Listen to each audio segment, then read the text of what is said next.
The chandeliers of Ashford House blazed with 1,000 candles, their light catching on crystal droplets that threw dancing prisms across the crowded ballroom where the cream of London society had gathered for the height of the season. And in the corner near the French doors stood Miss Eleanor Hartley, her hands wrapped around the worn silver handle of a teapot that had grown familiar as her own heartbeat these 8 years past. The music swelled from the orchestra gallery, a quadrille tonight, something light and fashionable, while silk skirts rustled past her station like waves against an unremarkable shore, and Eleanor poured with practiced grace, her movements so accustomed to invisibility that ladies often spoke over her as though she were merely an extension of the refreshment table itself. She had learned to cultivate this transparency, this ability to serve without being truly seen, for it was easier than the alternative, easier than remembering what it felt like to be one of them, to wear silk instead of serviceable muslin,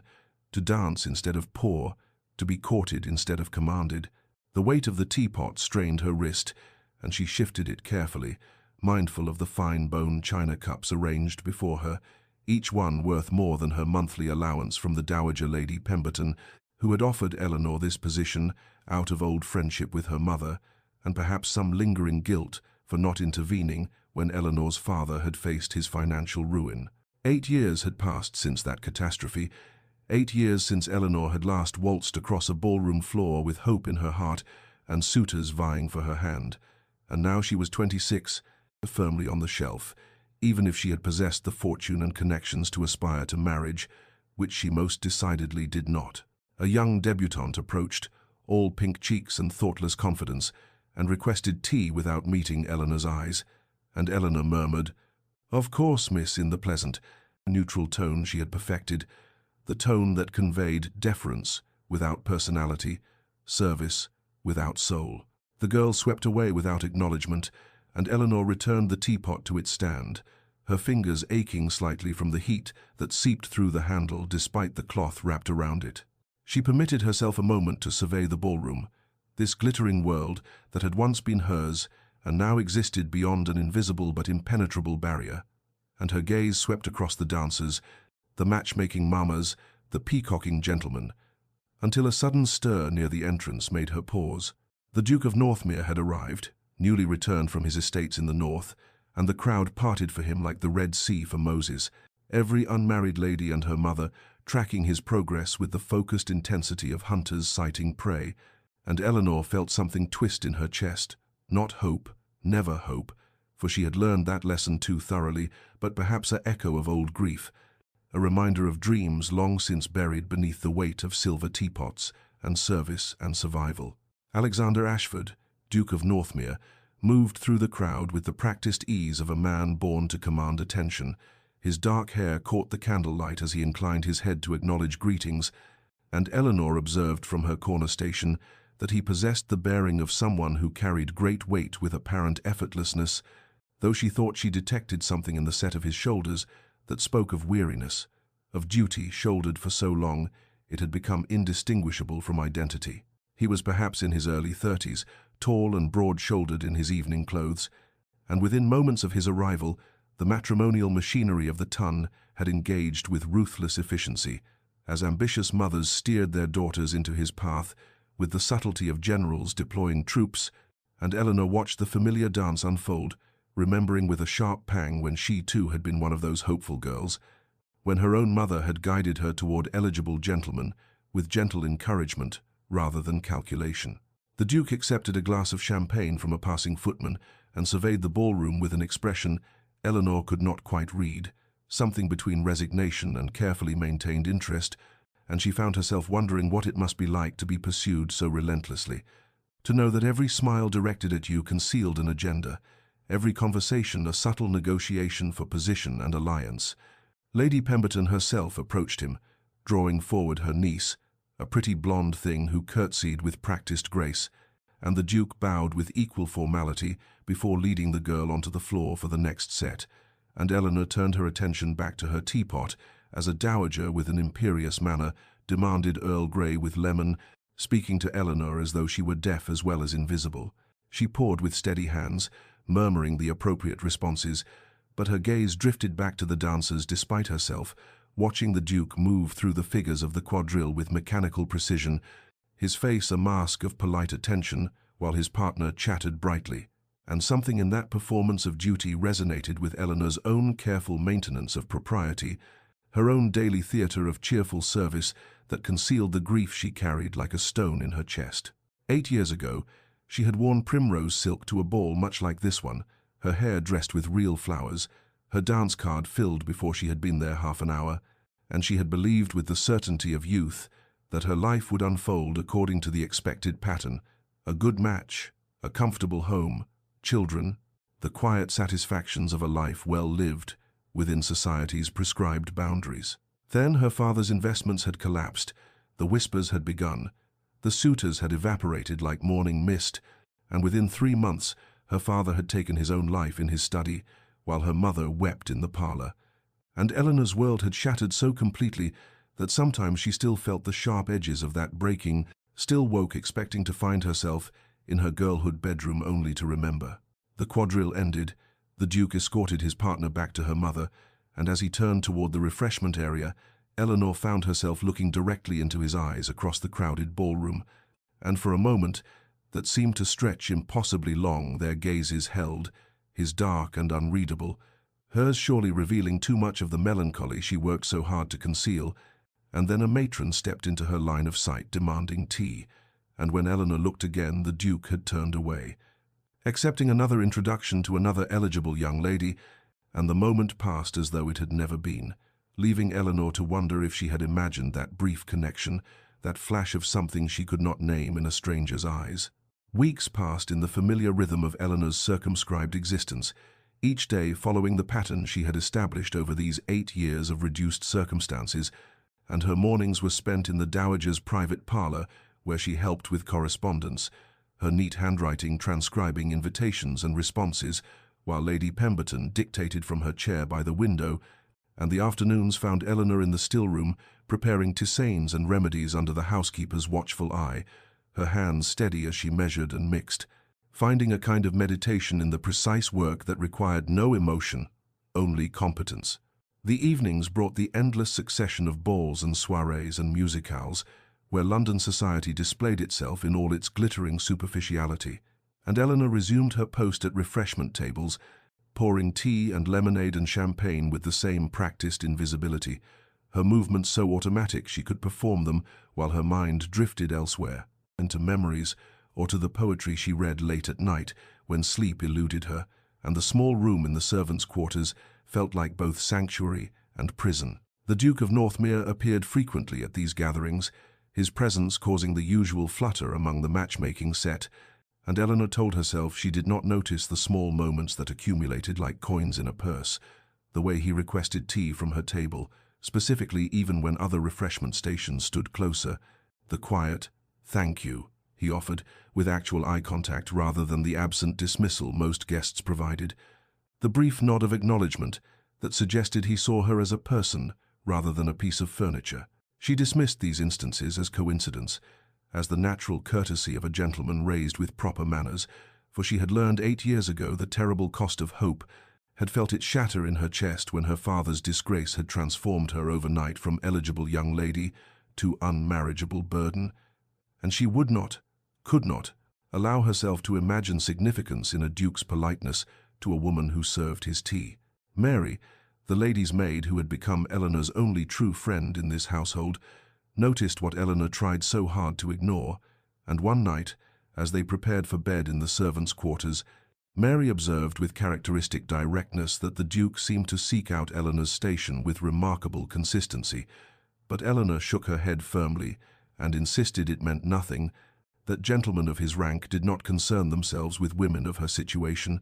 and even if they did, it was never with honourable intentions, and she had her pride if nothing else.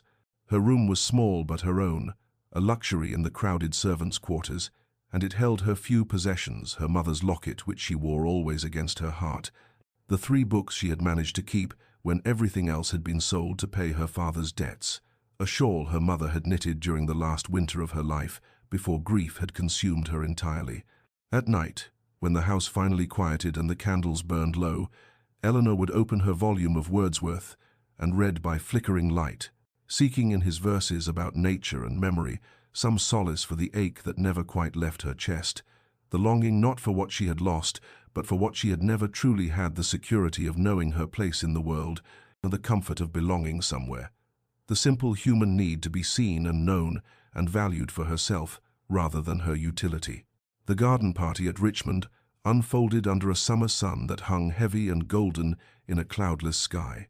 and Eleanor stood at her assigned station beneath the shade of an ancient oak, pouring lemonade into crystal glasses that caught the light and threw dancing reflections across the white linen tablecloth, and the air carried the scent of roses in full bloom, and their perfume almost overwhelming in the afternoon heat, mixed with the green smell of freshly cut grass and the delicate sweetness of the ices being served on the terrace. The ladies moved through the gardens like a flock of brilliantly colored birds in their summer muslins and silk parasols, and Eleanor performed her duties with the same careful invisibility she had cultivated over these 8 years, her hands steady as she ladled the cool liquid, her responses to requests automatic and appropriate, and she tried not to notice when the Duke of Northmere arrived with a party of guests, tried not to track his progress through the crowd as he made his way across the lawn, but her awareness of his presence felt like a physical thing, a heat that had nothing to do with the summer sun. He approached her station with what seemed like casual purpose, and Eleanor's heart began to beat too quickly as he stopped before her table, and when he spoke, his voice was quiet enough that only she could hear beneath the chatter of the other guests, and he asked about the roses, whether she knew the variety planted along the south wall, and she responded with perfect propriety that she believed them to be Bourbon roses, Your Grace, noting their pink blooms and their particularly strong fragrance, and he nodded as though this information held genuine interest, then commented on the weather, the remarkable clarity of the day, and Eleanor agreed that it was indeed fine, though she felt the absurdity of this ordinary exchange even as she participated in it. For he spoke to her as though she were a person whose opinions might matter, as though she were someone worth conversing with, rather than simply a servant to be directed. Other servants had begun to notice. Eleanor could feel their gazes on her back, and she knew there would be whispers later in the servants' hall, a speculation, and perhaps resentment that she had somehow drawn the Duke's attention. And when he finally moved on with a slight bow that was entirely inappropriate to their relative stations, Eleanor found herself trembling slightly as she poured lemonade for the next guest, her carefully maintained composure shaken by the simple fact of being addressed as though she mattered. That evening, after the guests had departed and Eleanor was helping to clear the refreshment tables, the Dowager Lady Pemberton called her aside to the small drawing-room where they sometimes worked on correspondence, and the older woman's expression was kind but serious, as she suggested gently that Eleanor should not mistake a gentleman's courtesy for any deeper interest, that the Duke was known for his impeccable manners and his consideration toward all people regardless of station, but that such kindness should not be misinterpreted, and Eleanor assured her with perfect sincerity that she harbored no illusions, that she understood her place and would never presume beyond it. But that night, alone in her small room with the single candle burning low on her writing table, Eleanor allowed herself tears that she had not permitted in years, and they were not tears of hope or foolish romantic fancy, for she knew better than to hope for what could never be, but rather tears for the reminder of all she had lost, for the sharp contrast between what she had been and what she had become, and the gap between those two versions of herself felt unbridgeable, vast as an ocean, and she wept quietly into her pillow for the girl who had once believed the world held promise, for the woman who now poured lemonade at garden parties and was grateful for even that small measure of security, and when the tears finally stopped, she felt hollowed out and exhausted, but also somehow cleansed, as though she had acknowledged a grief she usually kept carefully locked away. Autumn arrived with its characteristic melancholy,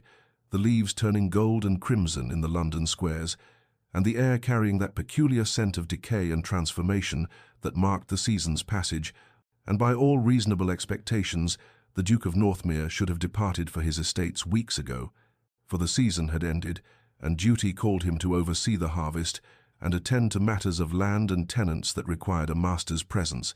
yet he remained in London with no explanation offered to the curious society matrons who whispered behind their fans about his unprecedented lingering. Eleanor noticed his continued presence at the gatherings that still occurred in this quieter time of year, smaller affairs and musicales, and intimate dinners, where the refreshment service required less staff, but still demanded her attendance, and she felt increasingly unsettled by his constancy, by the way her heart would betray her with its quickened beating whenever he entered a room, and she told herself firmly that his remaining in town had nothing to do with her, that surely a duke had business concerns and social obligations that kept him here, that she was foolish and vain to imagine herself any part of his considerations. At a musicale held in Lady Morrison's drawing-room on a particularly fine October evening, Eleanor stood at her station during the intermission between performances, pouring wine into delicate crystal glasses, while the guests rose from their chairs and stretched and conversed in the low murmur that passed for polite conversation, and she was reaching across the table to refill the decanter, when Lady Cecilia Hertford approached with a small group of her particular friends,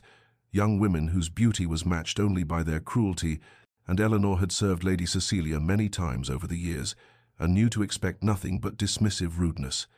But what happened next transcended mere rudeness into deliberate malice. Lady Cecilia accepted the glass of wine Eleanor offered, her smile sharp and cold, and then with a laugh that sounded like breaking glass, she tilted her wrist and let the dark red liquid spill across the front of Eleanor's plain grey dress, the wine soaking into the fabric and spreading like blood, and her friends tittered behind their fans, while Lady Cecilia said with false concern that, oh dear, how clumsy the servants were these days. Perhaps Eleanor should take more care in her duties. Eleanor felt the familiar hot shame rise in her chest, but years of practice allowed her to maintain her composure perfectly, and she curtsied and apologized as though the fault were indeed hers,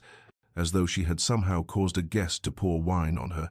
and she murmured that she would retire immediately to clean the stain, and assured Lady Cecilia that there was no harm done, and she turned with as much dignity as she could summon and made her way toward the servants' corridor, feeling the weight of curious stares following her progress across the room. In the hallway beyond the drawing-room, away from the eyes of the guests,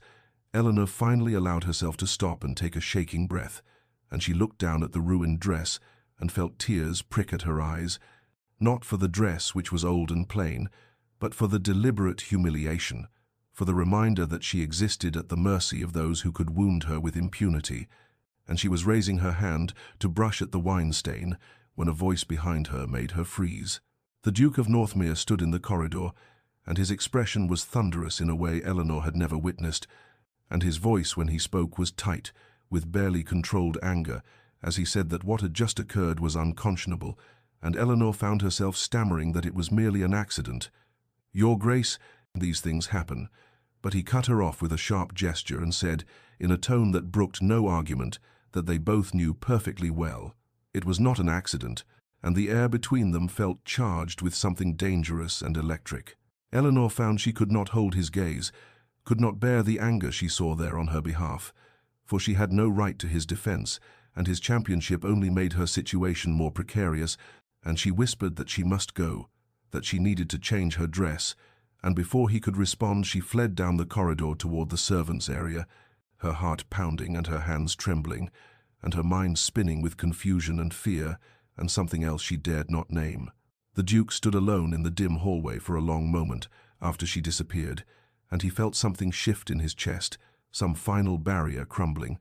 and he knew with absolute certainty that he could no longer pretend that Eleanor Hartley was simply a woman who served tea at society gatherings, could no longer convince himself that his interest was merely compassionate concern for someone who had suffered misfortune,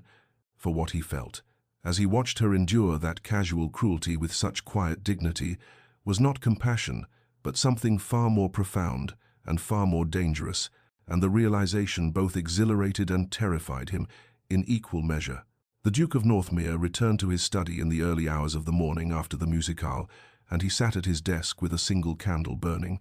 while the rest of his household slept, and he found he could not dismiss from his mind the image of Eleanor Hartley standing in that corridor, with wine staining her dress and tears. She would not allow herself to shed bright in her eyes, and he realized with startling clarity that he knew almost nothing about her beyond what he had observed these past months, knew nothing of how she had come to occupy such a position or what circumstances had reduced a gently bred woman to serving refreshments at society gatherings. He began making inquiries the following day, discreet questions posed to those who might remember the events of 8 years past, and what he learned filled him with a mixture of admiration and fury at the cruelty of fortune and society alike. Eleanor's father, Thomas Hartley, had been a gentleman of modest means but good family, and he had made investments that his advisers assured him were sound, placing nearly his entire fortune in a shipping venture that promised remarkable returns. But the ships had been lost in a storm off the coast of Africa, and the company had collapsed under debts it could not honor, and Thomas Hartley found himself ruined not merely in fortune but in reputation, for there were whispers that he had known the venture was unsound and had encouraged others to invest as well. The shame and the suddenness of the reversal had broken him, and one morning his valet had found him in his study with a pistol in his hand, and his life ended by his own action, and Eleanor's mother had lasted barely 6 months after that, grief consuming her until she simply faded away like a candle burning down to nothing. Eleanor at 18 had been left alone in the world with no fortune, no family, and a name tainted by scandal and suicide,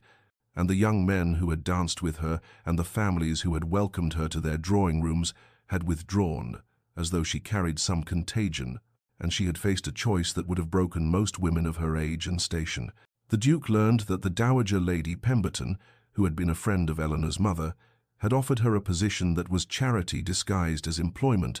allowing Eleanor to maintain some small measure of dignity while providing her with shelter and security, and Eleanor had accepted with gratitude and had performed her duties for 8 years with a grace that spoke to remarkable strength of character. He learned too that before her father's ruin she had been considered an accomplished young lady, that she played the pianoforte with genuine feeling and skill, that she spoke French and Italian fluently, that she had been known for her kindness to those less fortunate and her gentle manners, and the Duke found himself filled with growing admiration for a woman who had endured such catastrophic loss and had chosen survival with dignity over the desperate alternatives that society offered ruined, gentle women. Meanwhile, Eleanor had begun to notice with increasing alarm that the Duke's presence at social gatherings seemed calculated to bring him into proximity with her station, and that he sought out her refreshment table even when others were closer or more convenient, and she felt simultaneously drawn to and frightened by his attention, for she had learned through bitter experience not to hope for what could never be, yet her treacherous heart seemed determined to ignore the lessons that 8 years of servitude had taught her, and she lay awake in her small room at night, arguing with herself about the impossibility of her situation, while some foolish part of her insisted on remembering the warmth in his eyes and the anger he had shown on her behalf, and she knew that such thoughts were dangerous and could only lead to further pain, yet she could not quite suppress the unwanted stirring of feeling that his continued kindness provoked. The rain began as a whisper against the windows of Lady Morrison's townhouse on an evening in late October, and by the time the guests had assembled in the ballroom for what was promised to be an evening of exceptional dancing, the whisper had become a steady drumming that provided a melancholic counterpoint to the bright music of the orchestra, and Eleanor stood at her station near the terrace doors, feeling the cool draught that slipped through the glass and thinking that the rain matched her mood perfectly, for she had spent the past weeks in a state of profound confusion about the Duke of Northmere and his inexplicable attention to her, and she had resolved tonight to maintain strict distance and proper servant's demeanor, no matter how kind his eyes or how gentle his words. The ballroom was especially crowded, for Lady Morrison's gatherings were known for their excellent music and the quality of the supper, and Eleanor found herself constantly pouring wine and lemonade and answering questions about the refreshments while trying to remain as invisible as possible, and during a particularly energetic country dance, when the dancers were occupied and the guests gathered near the musicians to watch, she allowed herself a moment's respite and slipped through the terrace doors into the cool night air, breathing deeply of the rain-washed atmosphere and feeling the tension in her shoulders ease slightly as she stood in the shadowed shelter of the portico. The rain fell in silver curtains beyond the stone balustrade, and she watched it with something approaching peace, grateful for this brief escape from the constant performance of servitude, and she was so lost in contemplation of the storm that she did not hear the footsteps behind her until the Duke's voice said quietly, "Do you never dance any more, Miss Hartley?" And she whirled around in shock, her heart leaping into her throat at both his presence and his use of her name with proper address. For how did he even know her full name when she had never been introduced to him, when she was meant to be anonymous and interchangeable with any other servant. She curtsied quickly, her mind racing, and managed to say with tolerable composure, "I serve, your grace, I do not dance." And he moved to stand beside her at the balustrade, not touching her but close enough that she could feel the warmth of his presence, and he said in that thoughtful tone she had come to recognize, "That seems a terrible waste," and she did not know how to respond to this, did not know what game he was playing, or why he sought her out in the darkness when the ballroom was full of ladies who would dance with him eagerly. He asked her then about her favorite music, his voice gentle and genuinely curious, and Eleanor knew she should deflect, should maintain her role, should not engage in personal conversation with a duke, but something about the rain and the darkness and the weariness of 8 years of pretending made her answer honestly that she favored Mozart, particularly the piano concerto No. 21, and when he asked why that particular piece, she found herself saying before she could stop the words, "For its melancholy hope," and then she caught herself and fell silent, horrified that she had revealed something so personal, something that spoke to the strange contradiction of her existence, where she mourned what she had lost, while still harboring some foolish ember of hope that perhaps life held more than endless service. The Duke said nothing for a long moment, and Eleanor could feel him filing this detail away, could sense his attention focused on her with an intensity that made her want to flee and stay in equal measure, and the rain intensified around them, drumming harder against stone and earth, and they stood in companionable silence that felt both dangerous and oddly peaceful, and Eleanor knew that propriety demanded she return inside, that this moment alone with him in the darkness was improper and could be misunderstood, yet she could not quite bring herself to move, could not quite surrender this strange intimacy of shared rain and quiet conversation, until finally duty and fear won over longing, and she murmured that she must return to her station, and she fled back into the bright noise of the ballroom, leaving the Duke standing alone on the terrace watching the rain and thinking of melancholy hope. The Duke of Northmere sat in his library the morning after the rainy encounter on Lady Morrison's terrace, and he found himself unable to concentrate on the estate reports that his steward had sent from the northern properties, for his mind kept returning to Eleanor Hartley, standing in the rain-washed darkness, speaking of melancholy hope, and he knew with a certainty that both exhilarated and troubled him that he had fallen in love with a woman whose circumstances made any attachment to her a source of potential scandal and social difficulty, and yet he could not bring himself to care about scandal when he thought of her quiet dignity and the strength it must have taken to endure 8 years of servitude with such grace. He was expected to marry well. This he knew with the clarity that came from a lifetime of ducal responsibility, expected to choose a bride from among the appropriate candidates whose bloodlines and fortunes would consolidate estates and secure the succession, and his uncle had sent him several letters detailing the virtues of various young ladies who would make suitable duchesses, but when Alexander thought of the girls he had danced with during the season, he found them all vapid and tiresome compared to Eleanor's substance and genuine character, and he realized that he had been performing the rituals of courtship without any real engagement of his heart until he had begun to notice the woman who served tea at the refreshment tables. He sent a note to his closest friend, Lord Carrington, requesting his presence that afternoon, and when Carrington arrived, Alexander poured them both brandy despite the early hour and said without preamble that he intended to court Miss Eleanor Hartley. And Carrington, who had known the Duke since their school days,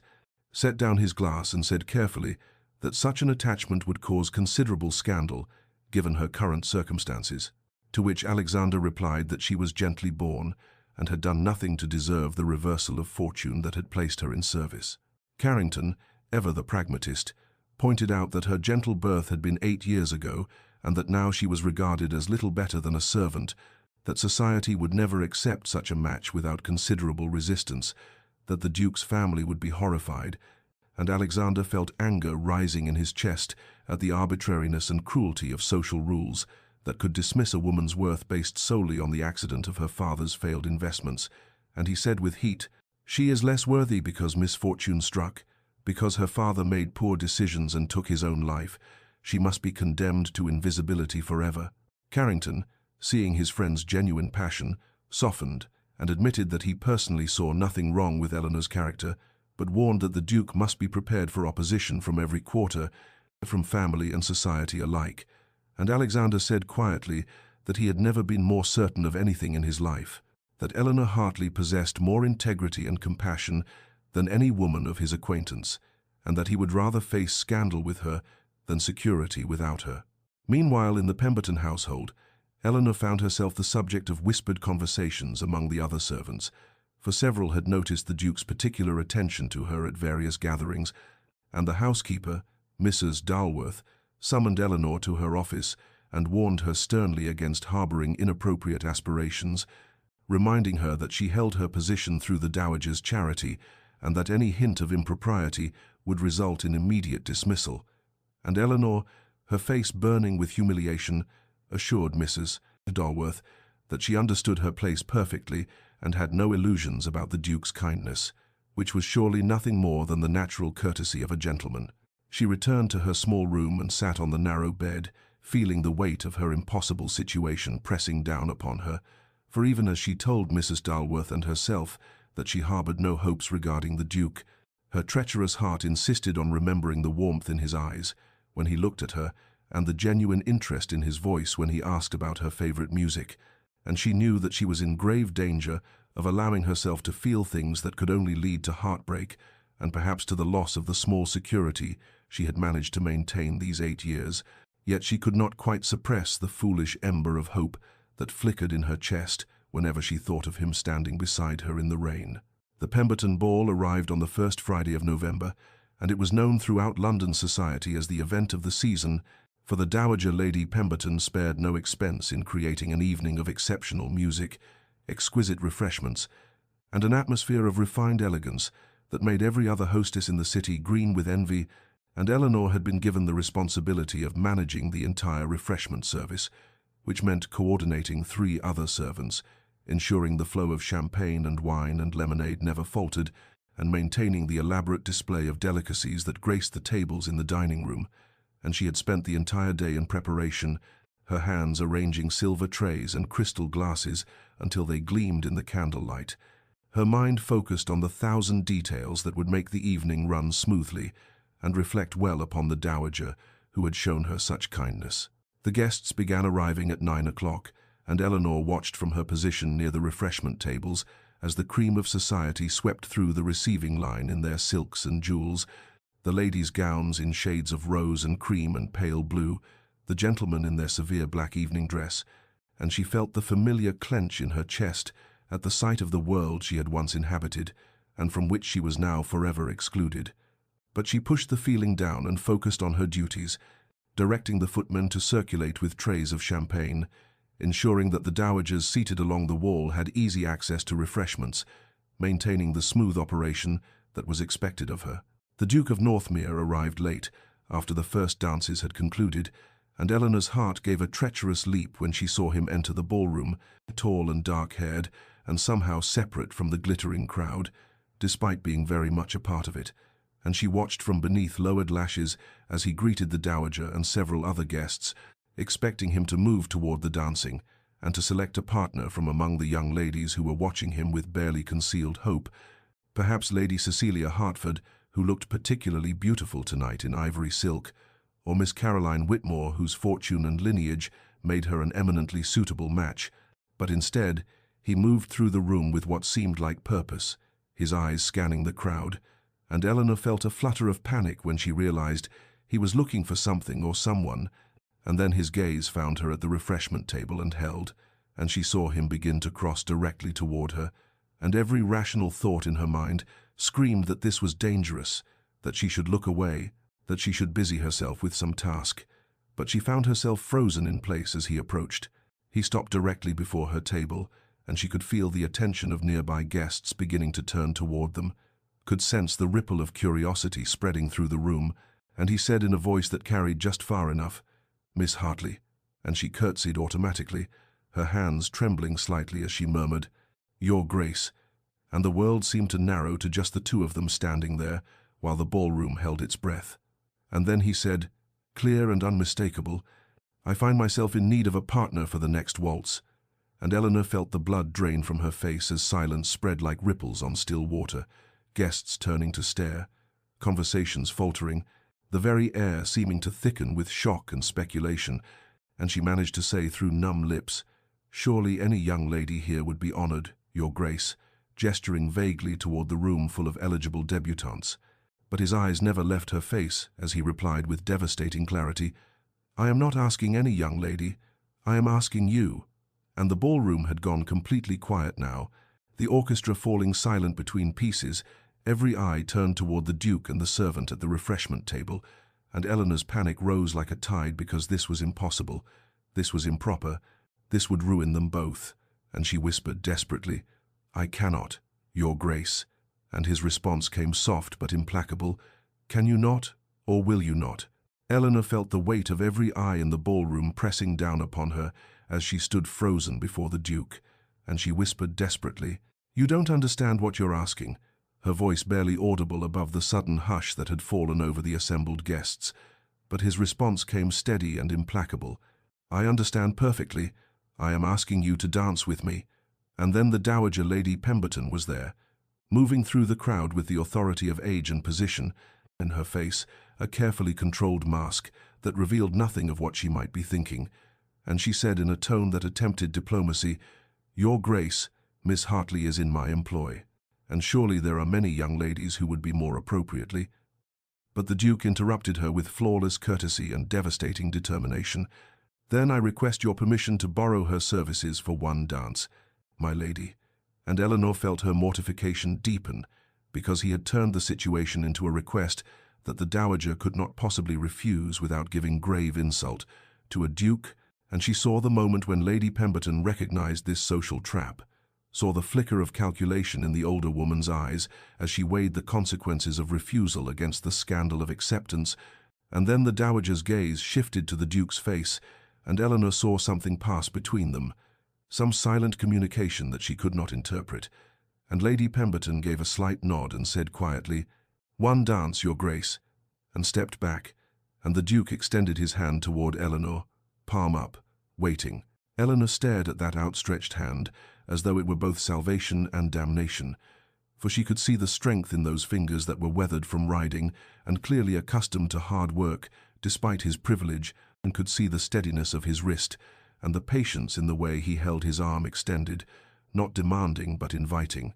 And every rule of her existence for the past 8 years screamed at her to refuse, and to curtsy, and beg his pardon, and retreat to the safety of her serving station, yet something in his eyes, when she finally dared to meet them, stopped the refusal on her lips, for there was no pity there, no condescension, but rather a kind of recognition, as though he saw not the servant in borrowed dress, but the woman she had been, and still was beneath the layers of enforced humility and learned invisibility. The ballroom had erupted in whispers now, a rising tide of shock and speculation and gleeful scandal. And Eleanor could feel the eyes of Lady Cecilia Hertford boring into her with hatred, could sense the collective gasp of the assembled matrons and the nervous laughter of young men who did not know how to react to this breach of every social convention. But the Duke's hand remained steady, waiting, and Eleanor felt something crack inside her chest, some wall she had built around her heart to protect it from hope and hurt, and she thought of 8 years of serving tea and being invisible and swallowing her pride and her grief,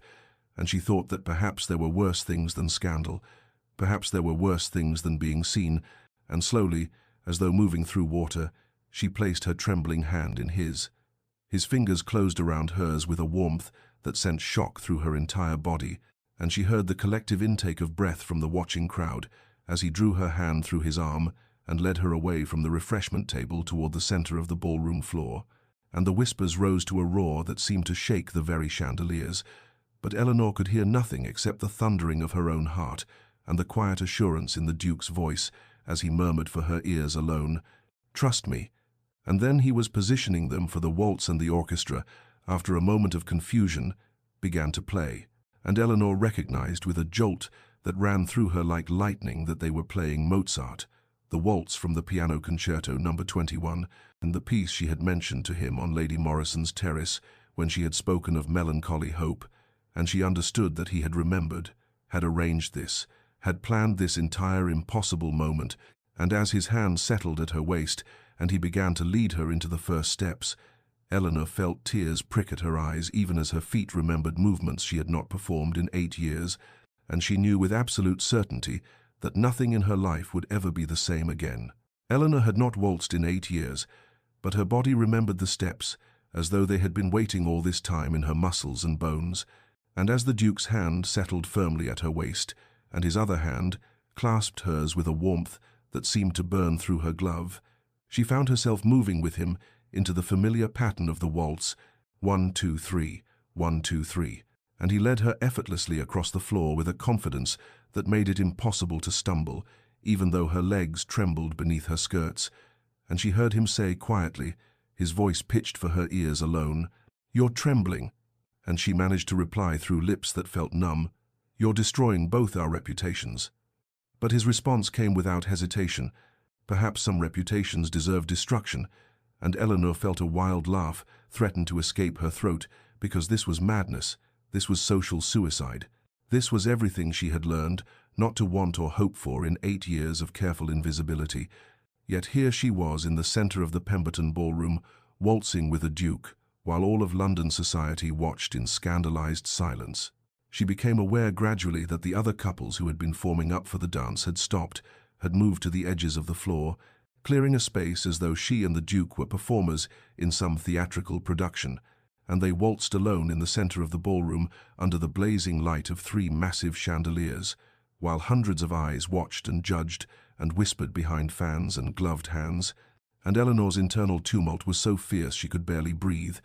for there was shame, yes, burning shame at being the object of such scrutiny, and fear that was sharp and metallic in her mouth, and anger too at him for putting them both in this impossible position.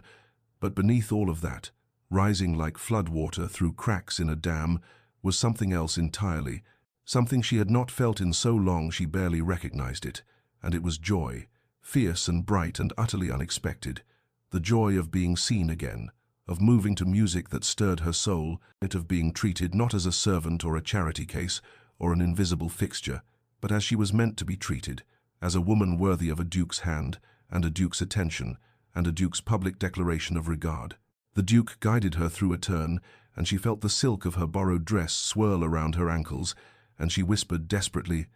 Why are you doing this?" And his answer came quiet, but absolutely certain, his dark eyes holding hers with an intensity that made her heart stutter. "Because I can no longer pretend I don't see you."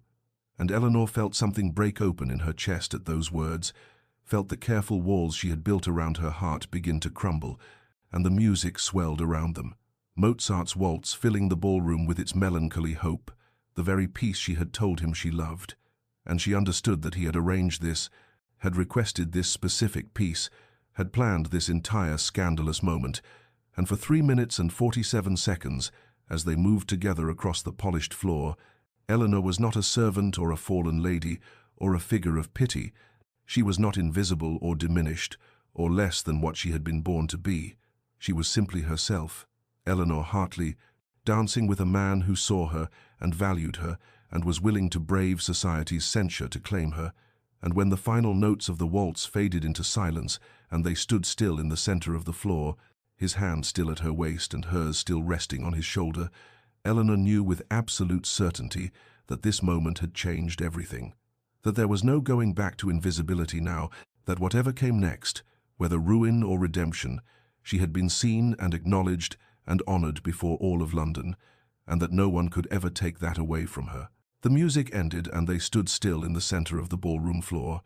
the Duke bowing with the formal precision of his station, while Eleanor curtsied with trembling legs, and the silence that followed was so complete that Eleanor could hear the crackling of candles in the chandeliers above and the rustle of her borrowed dress as she straightened. And for 1 heartbeat, 2, 3, the entire assembly seemed frozen in a tableau of shock. And then Lady Cecilia Hertford's laugh rang out across the ballroom, high and cruel and mocking, and she called out in a voice pitched to carry, "How quaint, Your Grace! Do you dance with all the servants?" And the words hit Eleanor like a physical blow,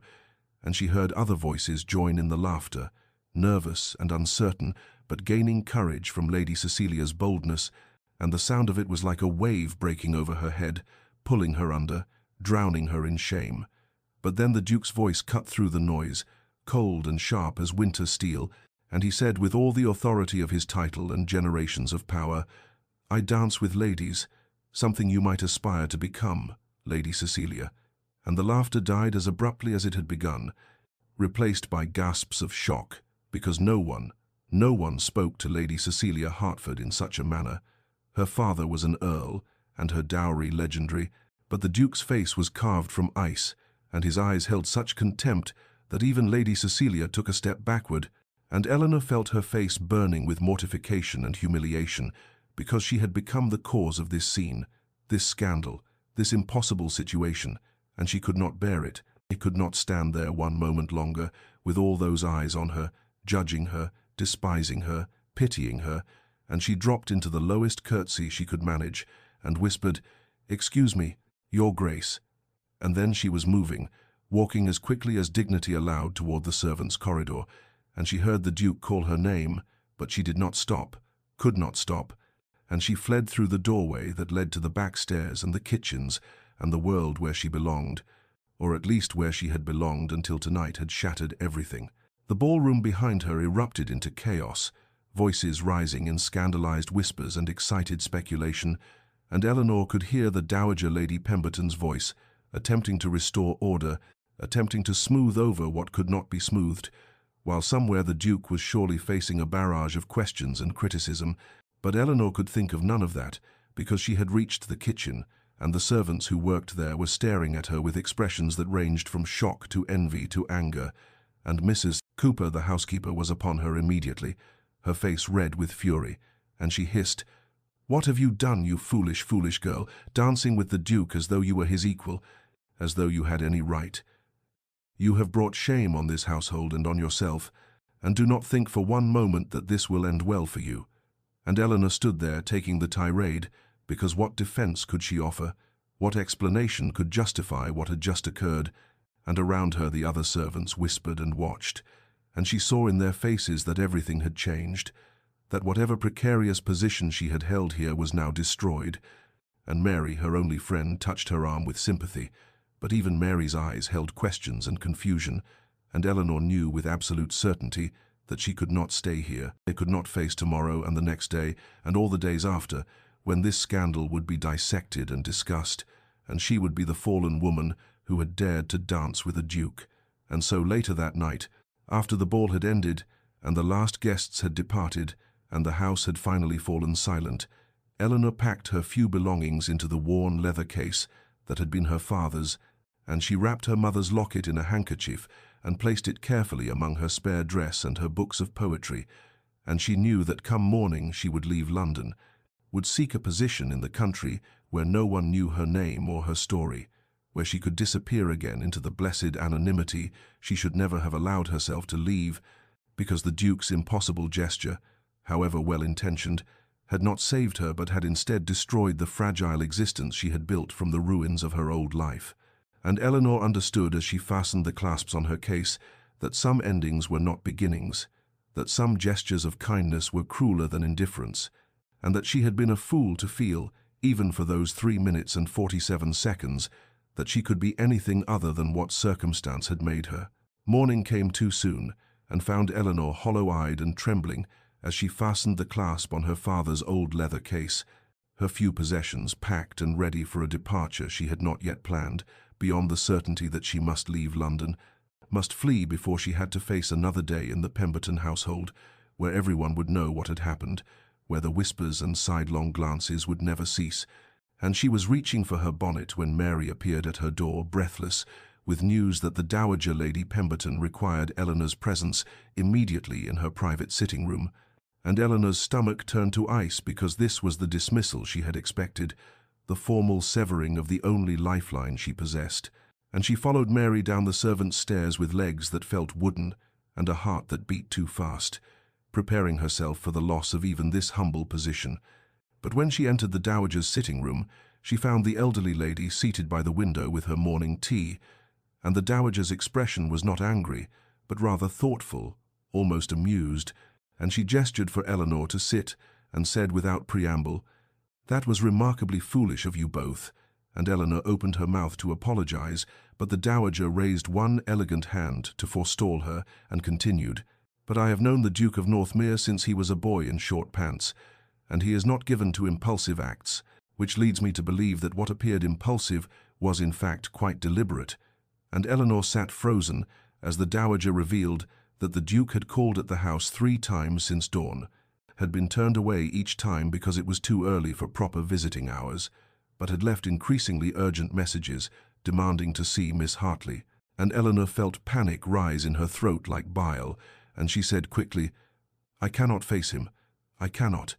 He has made my position here untenable, and I must leave London today, this morning if possible." But the dowager was watching her with those sharp eyes that had seen 8 decades of human folly and heartbreak, and she said gently, "Child, I suspect he intends to make your position something else entirely." And Eleanor stared at her in disbelief, because surely the dowager could not mean what those words implied. Surely no one could be so foolish as to imagine that a duke would, that he could possibly. But the dowager leaned forward and took Eleanor's cold hands in her own warm ones and said, "You may choose to run, or you may choose to hear what he has to say, but understand this. Eleanor, you cannot run from yourself. You cannot run from what happened last night. And you cannot run from the fact that the Duke of Northmere waltzed with you before all of society because he chose to, because he wished to, because he has been watching you these many months and has come to some decision about you." And Eleanor felt tears burning behind her eyes because this was hope. Terrible, unwanted hope. And hope was the cruelest thing of all, because hope could be destroyed, and she had learned that lesson so completely 8 years ago when her world collapsed. But the dowager was still speaking, was saying, "I will not force you to see him, but I will tell you that in 40 years of navigating society, I have never seen a man look at a woman the way the Duke looked at you last night. And if you run now, you will spend the rest of your life wondering what might have been." And Eleanor sat there torn between the instinct to flee and something else, something fragile and frightened that whispered, perhaps this once, perhaps against all odds and reason. And finally she heard herself say in a voice barely above a whisper, "I will see him." And the dowager smiled and rang for a servant, and sent word that the Duke of Northmere would be received in the morning room at 11 o'clock. And Eleanor had exactly 43 minutes to compose herself before facing the man who had either ruined her life or was about to transform it entirely. The Duke arrived precisely at 11 o'clock, and Eleanor heard his footsteps in the entrance hall below, heard the butler's murmured greeting and the sound of the morning room door opening, and her hands were trembling so violently that she had to clasp them together in her lap, as she sat in the chair the dowager had indicated, with Mary stationed discreetly in the corner as chaperone and the door left properly open. And then he was there in the doorway, tall and imposing in his dark coat, his hair slightly disheveled, as though he had run his hands through it repeatedly,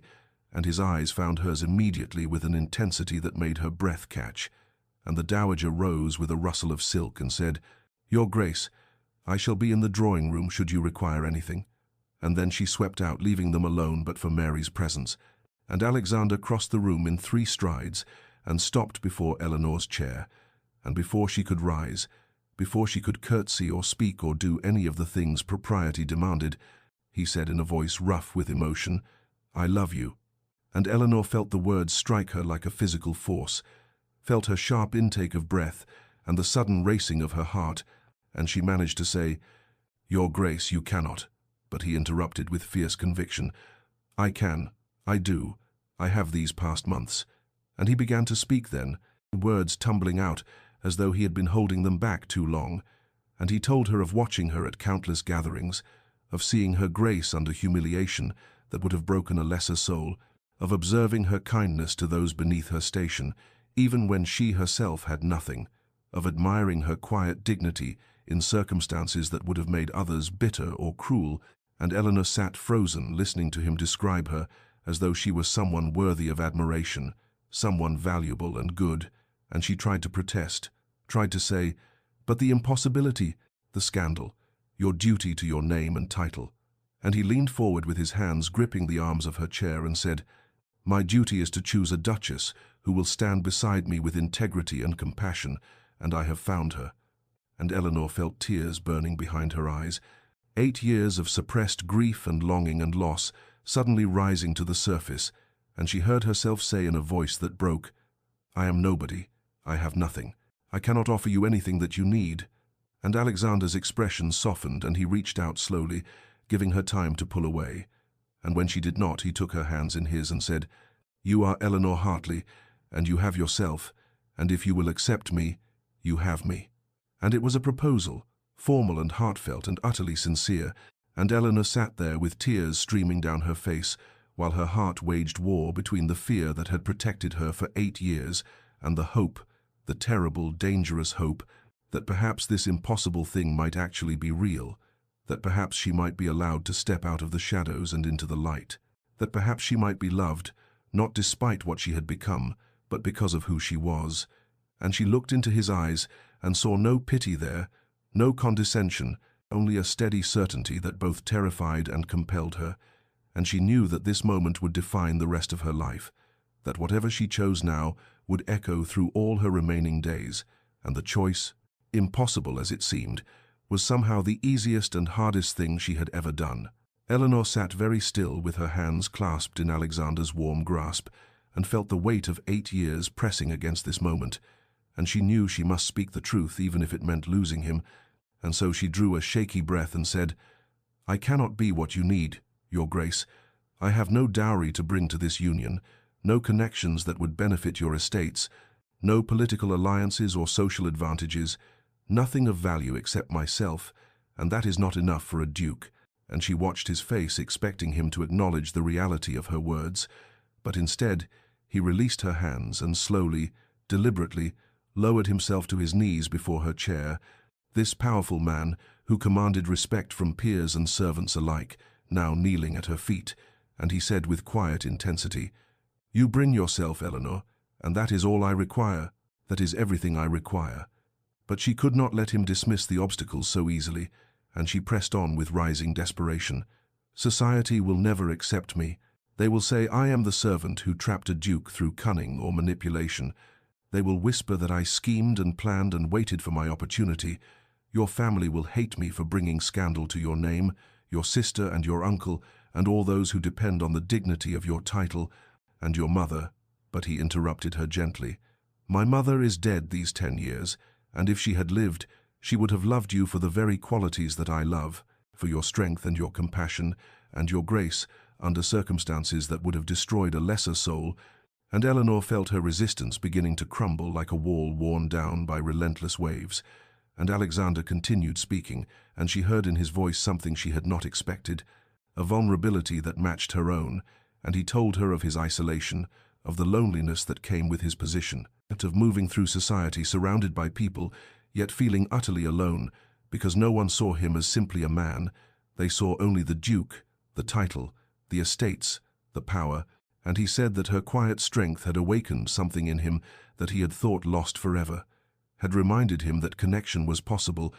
that true partnership existed beyond strategic marriages and social maneuvering, and he reached up and brushed away a tear that had escaped down her cheek and said, "I do not need a society ornament to hang on my arm at balls and display at court.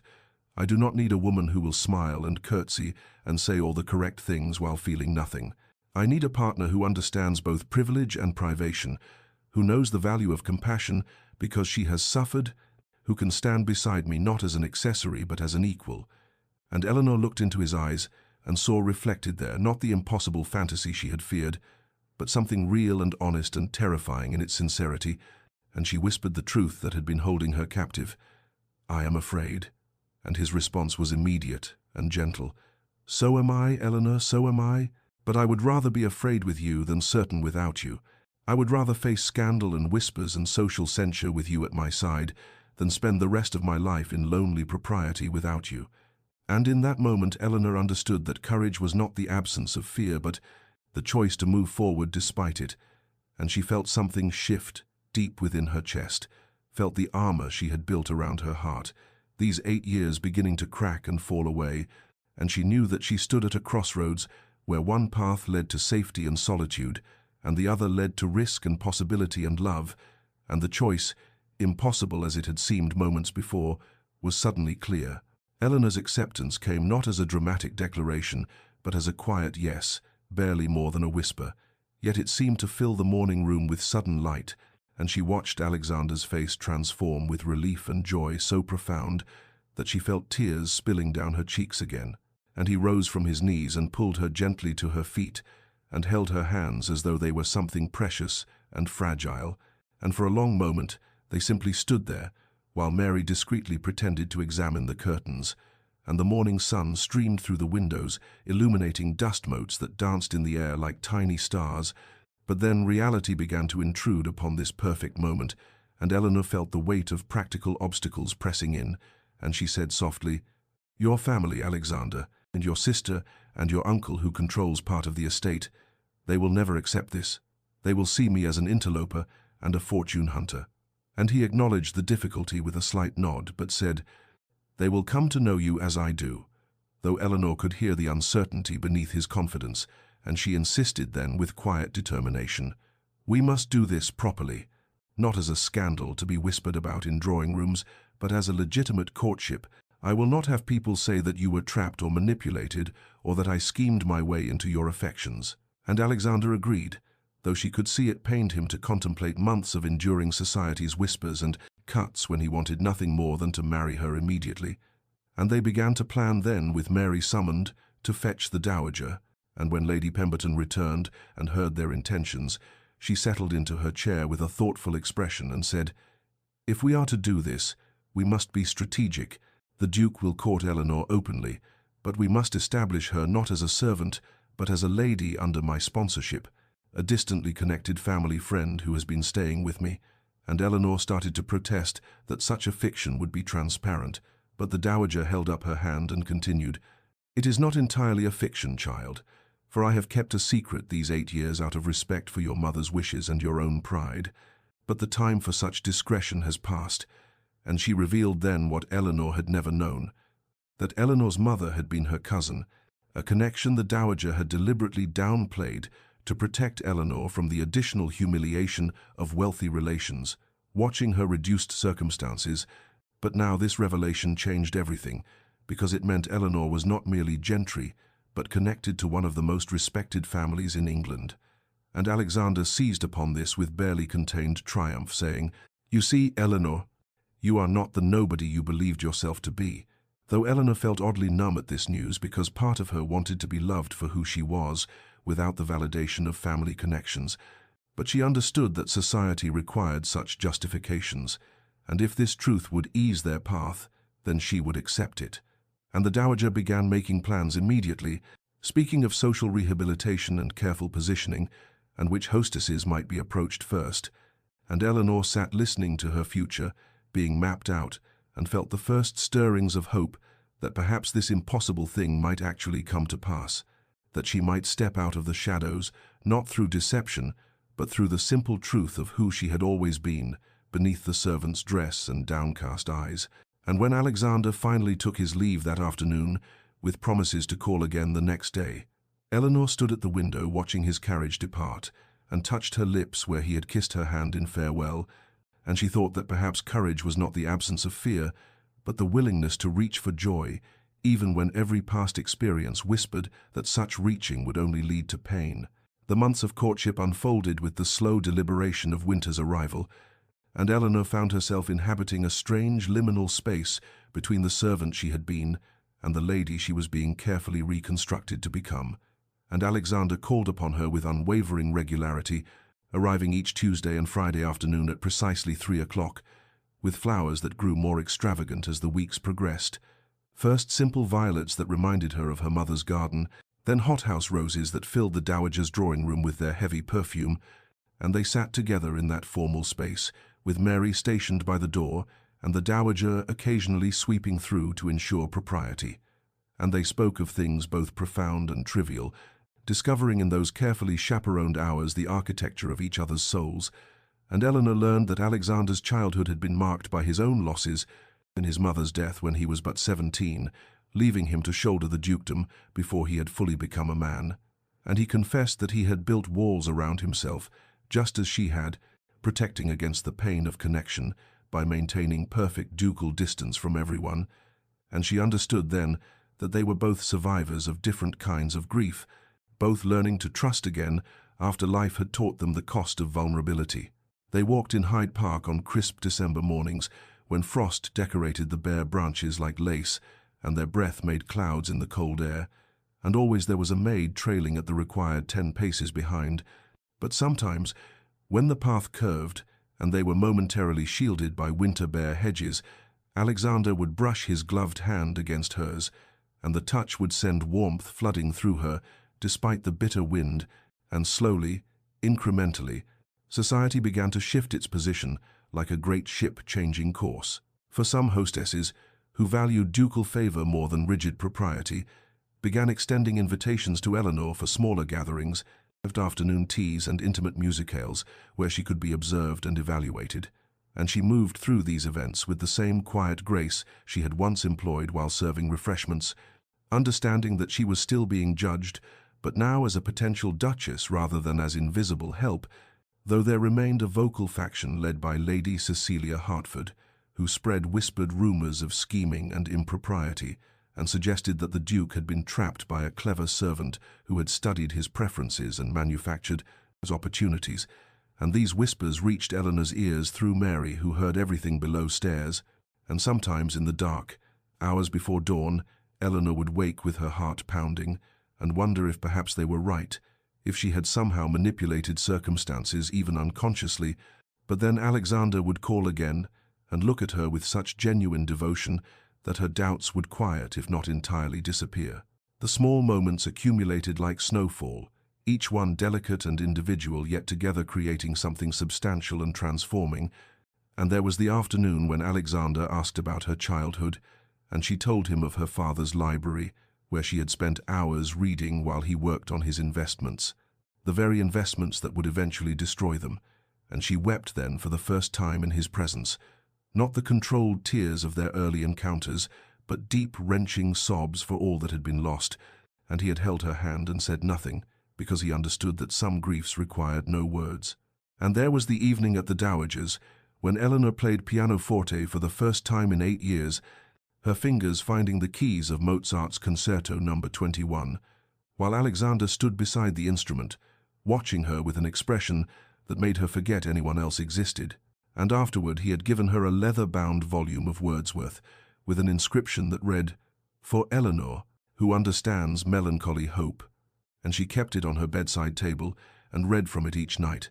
And there was the gift of Keats that followed, and then Shelley, until her small shelf grew heavy with poetry, and her heart grew heavy with the knowledge that this man saw her, truly saw her, in ways no one had since her parents died. Her gradual blossoming was noted by all who observed her. For the downtrodden servant's demeanor fell away, revealing the lady she had always been beneath the protective coloring of invisibility,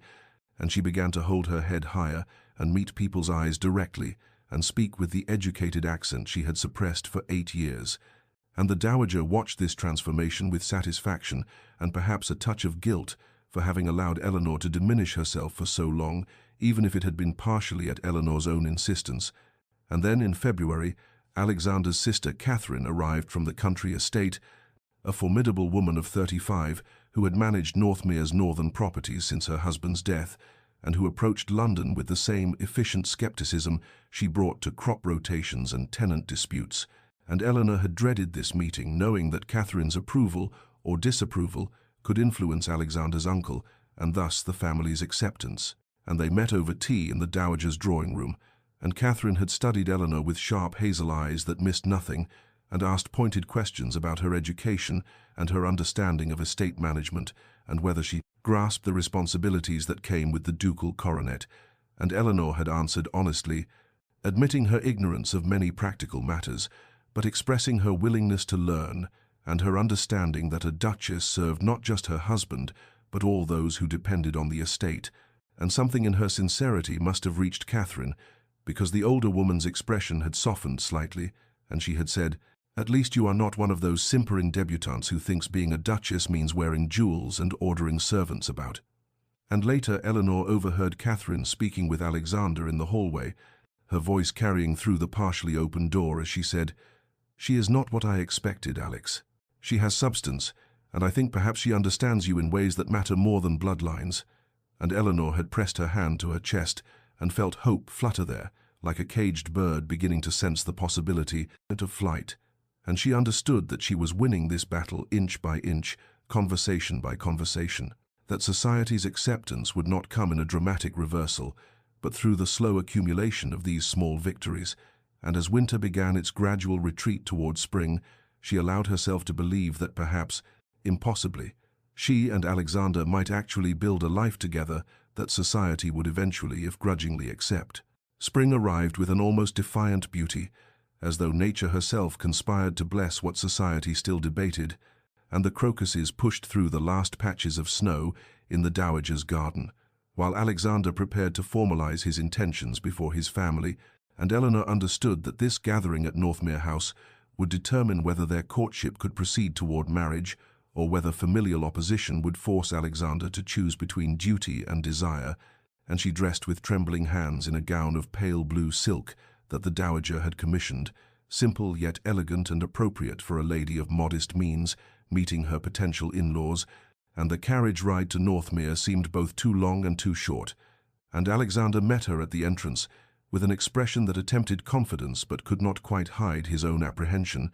and he led her to the library where his uncle Lord Ashford sat in judgment beside the fire, a man of perhaps 60, with steel-grey hair and eyes that assessed Eleanor with the same scrutiny he might apply to a business contract, and Catherine was there as well, offering Eleanor a small, encouraging nod,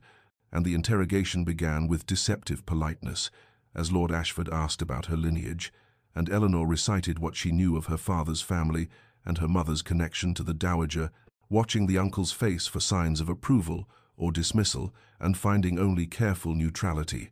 And then he asked the question she had been dreading.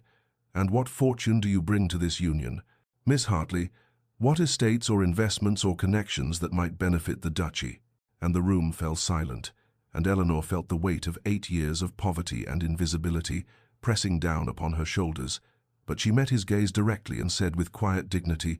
"I bring nothing but myself and my love for your nephew, Lord Ashford. I have no dowry, no property, no financial value to offer, and if that makes me unsuitable, then I will withdraw now rather than bring discord to your family."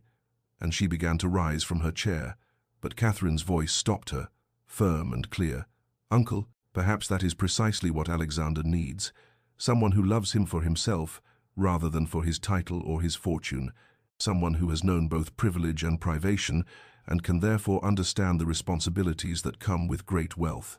And Alexander moved to stand behind Eleanor's chair,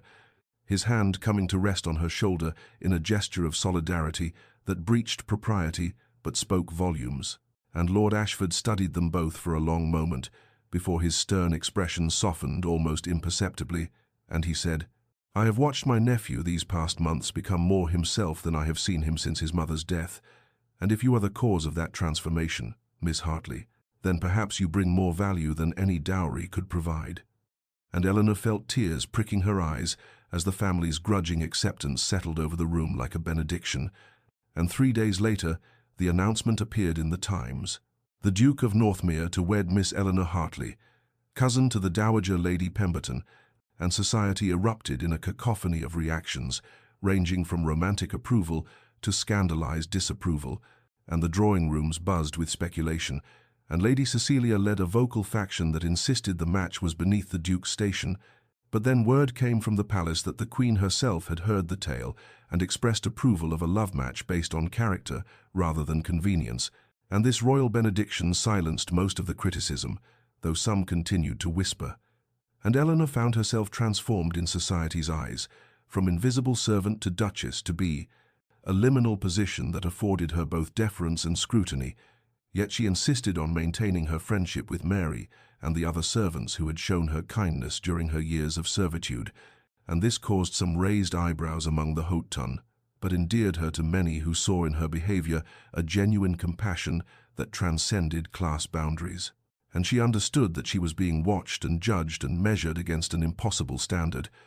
But Alexander's steady presence beside her gave her courage to face each social engagement, and as the weeks progressed toward their wedding date, she began to believe that perhaps she might actually inhabit this new role, that the girl who had served tea for 8 years might transform into a duchess who served with grace and compassion, and she thought of her mother and father and hoped they would be proud of who she had become, through all the trials that had seemed at the time like nothing but loss and diminishment. And she realized that sometimes the breaking of one life makes space for the building of another, and that the courage to accept love when it arrives unexpected is perhaps the greatest transformation of all. The wedding morning arrived draped in the golden light of early June, that perfect clarity that seems to exist only in England's brief summer, when the world holds its breath between spring's promise and summer's fullness. And Eleanor woke in the dowager's guest chamber to find Mary already laying out her wedding gown, the Brussels lace cascading like sea foam over the bed's counterpane, and she touched the delicate fabric with trembling fingers and thought of all the impossible distance between the girl who had served tea 8 years ago and the woman who would today become a duchess. And Mary fastened her mother's pearls around her throat, the only jewelry Eleanor possessed that had survived her family's ruin, and she looked at herself in the mirror and saw not the invisible servant or the frightened debutante, but someone new entirely, someone who had been broken and remade, and who carried both experiences like dual strands of the same necklace, and the carriage ride to street. George's Hanover Square seemed to exist outside of time, the streets lined with curious onlookers who had heard the romantic tale and wanted to witness the servant who would become a duchess, and Eleanor felt their stares, but no longer with shame, only with a quiet acknowledgement that her story had become something larger than herself, a tale that would be told in drawing rooms and servants' halls alike. And then she was standing at the church entrance with the dowager who would give her away in lieu of her long-dead father, and the organ swelled into life and the doors opened, and she saw the gathered hundreds, society and servants mingled together in a way that would have been unthinkable at any other wedding. And she saw Catherine in the front pew, with tears already streaming down her face, and Lord Ashford standing stern but not unkind, and Mary and the other servants from the Pemberton household seated in places of honor rather than relegated to the back. And then she saw Alexander waiting at the altar, and the rest of the world fell away, and she walked toward him with her heart beating so hard she was certain everyone could hear it. And she thought of that night 8 years ago when her father's body was discovered, and she had believed her life was ending. How she had resigned herself to invisibility and service, and a future empty of joy, and now she walked toward impossible happiness, wearing lace and pearls, and carrying roses that smelled like her mother's garden. And when she reached Alexander, he took her hand, and she felt the slight tremor in his fingers, and understood that he too was moved beyond his usual composure, and they spoke their vows clearly before God and society, and anyone else who cared to judge, promising to love and honor and cherish until death parted them. And when Alexander placed the ring on her finger, he leaned close and whispered, "I love you," so only she could hear, and they were pronounced man and wife, and the church erupted in applause that would have been scandalous at a more conventional wedding, and the reception at Northmere House unfolded like a dream, Eleanor moving through the receiving line with the same grace she had once employed, while serving refreshments, but now as the hostess, rather than the help, and she made certain to speak with every servant present, and to thank them with genuine warmth that came from understanding exactly what their labor meant. And when the orchestra began the first dance, Alexander led her to the floor, and the opening strains of Mozart's waltz filled the air, the same piece they had danced to that scandalous night months ago. And this time when they waltzed, they were not alone, but surrounded by well-wishers, yet Eleanor felt the same fierce joy of being seen and valued and loved, and she understood that this was the completion of a circle that had begun in heartbreak and ended in healing. And later, as their carriage pulled away from Northmere House toward the country estate where they would spend their wedding journey, Eleanor looked back at the ballroom windows glowing with candlelight and remembered standing at the refreshment table in that very room, serving tea to people who never saw her, and she thought of how impossible it would have seemed then that she would leave as a duchess, as Alexander's wife, as someone who had been found worthy of love, despite having nothing to offer but herself, and she leaned her head against Alexander's shoulder as the carriage rolled through the summer twilight, and felt the weight of the past 8 years lift like morning fog, burning away in sunlight, and she understood that sometimes the longest journeys are not measured in miles, but in the distance between who we were and who we become, and that the bravest act is not enduring suffering but accepting joy when it finally arrives. 5 years had passed since that June wedding, 5 years that had transformed Eleanor Hartley from invisible servant to the Duchess of Northmere, and now she stood in the grand ballroom of Ashford House, hosting the autumn ball, with an elegant assurance that seemed as natural as breathing, though she alone knew how hard won that grace had been, and she moved through her guests with Alexander at her side, his hand occasionally touching the small of her back in that proprietary gesture that still sent warmth through her even after all this time. And upstairs in the nursery their daughter slept, 3-year-old Charlotte with her father's dark hair and her mother's grey eyes, a child who would never know what it meant to be invisible or diminished. And Eleanor paused near the refreshment table and noticed the young woman serving tea, perhaps 20 years old, with careful movements and downcast eyes that Eleanor recognized with a sharp pang of memory, and she approached and spoke gently. "What is your name, my dear?" And the girl startled and curtsied hastily. "Miss Anne Weston, your grace."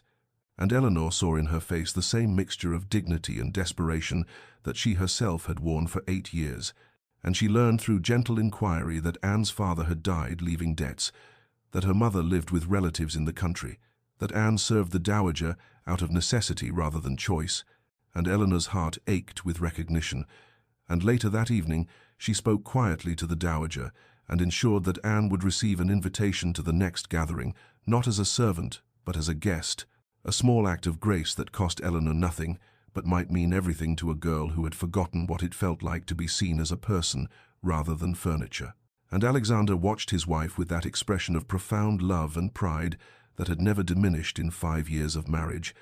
and he understood what she was doing because he had witnessed her transformation and knew that she carried within her both the memory of suffering and the determination to spare others from similar pain. And when the last guests departed and they retired to their private chambers, Eleanor sat at her writing desk attending to correspondence, while Alexander read by the fire,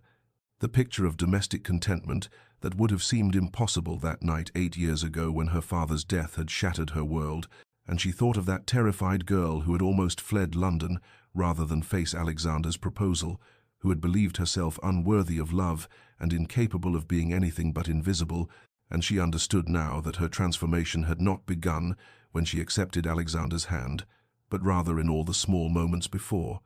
in the choice to maintain her dignity while serving tea, to show kindness to those below her station when she herself had none, to read poetry by candlelight and refuse to let circumstance destroy her entirely, and the courage to say yes to love when it arrived had been built on those years of quiet endurance. And she set down her pen and looked at Alexander and thought how strange and wonderful that the breaking of one life had made space for the building of another, and that serving tea at balls for 8 years had led to dancing at her own wedding, that the girl who had believed herself nobody had discovered she was, in fact, Eleanor Hartley, worthy of love and capable of joy. And outside the autumn wind rattled the windows, but inside all was warmth and peace, and the gentle contentment of two people who had found each other, despite all the obstacles society had placed between them. Dear listener, perhaps you too have felt invisible, diminished by circumstance, resigned to less than you deserved, and perhaps you have stood at your own refreshment table serving those who do not see you, carrying the weight of loss and disappointment, and the fear that joy will never find you again. Know this, you are seen, even in your quiet moments of service and sacrifice. Even when the world treats you as though you were furniture rather than flesh and blood, someone sees you and recognizes your worth.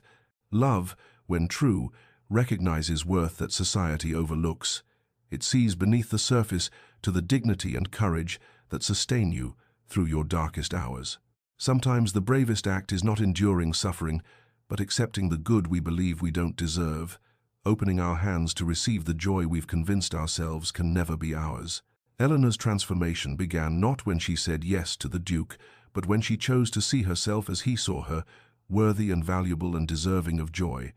And that choice is available to you as well. May you find the courage to accept the love and recognition that seeks you, even when fear whispers you are not enough, even when past disappointments have taught you to protect yourself by expecting nothing. May you rest in the knowledge that your worth is inherent, not dependent on status or circumstance,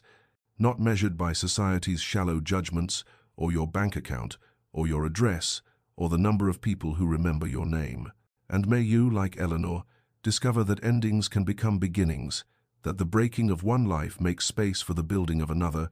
that serving tea at bowls for 8 years can lead to dancing at your own. This story comes to you from Evergreen Tales, and if it touched your heart, share it with someone who needs reminding of their worth, someone who feels invisible or diminished or resigned to less than they deserve. Subscribe for more tales of hope and redemption and love that sees beyond society's shallow judgments. Good night, dear listener. May you sleep in peace, may you rest in the knowledge of your inherent worth, and may you wake tomorrow with courage to accept whatever joy seeks you.